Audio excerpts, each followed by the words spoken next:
Hi viewers, আশা করি ভালো আছেন। আমি ভালো আছি। দেখতে পাচ্ছেন তো, এর ভিডিও অনেক দেখছেন। তার গ্রোথ দেখেন। দেশি গরু, সে জন্মগ্রহণ করছে এ পর্যন্ত তাকে কোনো কিছু করতে হয় না, দুধ খাওয়াতে হয় না, দুধ বহন করতে হয় না গরুটার, বা এক কথায় কোনো কিছু করতে হয় না। কারণটা কি জানেন? দেশি গরু, ওই যে দেশি গরুর কষ্ট কম, লাভ বেশি।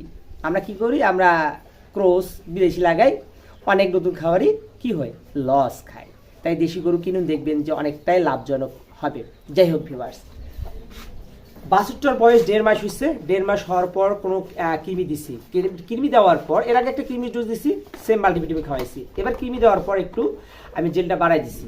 এখন এই কৃমি দেওয়ার পর আমি যখন ডাক্তারকে জিজ্ঞেস করলাম, ভাই কি দিতে পারি, জিঙ্ক বা লিভার টনিক? সে বললো যে বড় ছোটো বাচ্চাকে লিভার টনিক জিঙ্ক দেওয়ার দরকার নাই, আপনি একটা মাল্টিভিটামিন জেল দেন। তো আমি মাল্টিভিটামিন জেল নিয়ে আসলাম।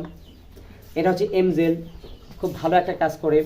আর এমজেল কেনই খাওয়াবেন এটা প্রশ্ন করতে পারেন। ভাই একটা এমজেলের মাধ্যমে vitamin A B C D সব রয়েছে, ফলিক অ্যাসিড, তারপর হচ্ছে ভিটামিন 3, নাইট্রোজেন, জিঙ্ক, সব কিছুই আছে এটাতে। আসলে এটা খাওয়ার নিয়মটা একটু ভিন্ন ধরনের। যদি একটু ডোজটা বাড়ায় দিতে দেন তাহলে কিন্তু বাছুরটা বাথরুম করতে পারে। তাই প্রতিদিন একবার করে খাওয়াতে হবে। এখন খাওয়ার নিয়মটা কি, আর খাওয়ালে এর উপকার কি হবে? খাওয়ালে একটাই উপকার, তা হচ্ছে গরুটার স্বাস্থ্য ভালো থাকবে এবং গ্রোথটা বাড়বে। আর গ্রোথ যদি বাড়ে তাহলে তো আপনি লাভবান হবেন। গ্রোথ না বাড়লে কিন্তু কোনো লাভ হবে না বাছুর বড় করে। তাই গ্রোথ বাড়াতে হলে অবশ্যই আপনাকে এই মাল্টিভিটামিন জেলটা দিতে হবে। তো এই মাল্টিভিটামিন জেল খাওয়াবেন কিভাবে? অবশ্যই প্যাকেট খুলবেন, পলিথিনের মধ্যে থাকবে, একটা ক্যাপ থাকবে, এটা মুখ বন্ধ করা ক্যাপ। সেই ক্যাপটা বের করবেন। দেখেন এখানে 1 2 3 4 5টা দাগা দেওয়া আছে, 5টা।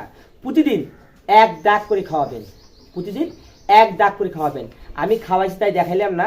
এইভাবে বের করে হাতে নেওয়ার পর মুখটা ধরে ভিতরে ঢুকাই দিবেন, তাহলে সম্পূর্ণ জেলটা খাবে। আর জেলটা খেলে গরুর স্বাস্থ্য ভালো হবে, বাছুরের স্বাস্থ্যটা ভালো হবে।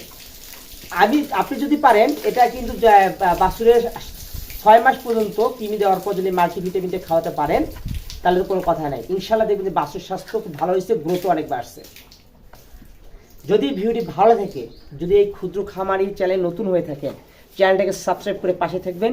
এবং আমি যতটুকু জানি ততটুকু আপনাদের সামনে দেওয়ার চেষ্টা করি এবং সেটা দেখানোর চেষ্টা করি।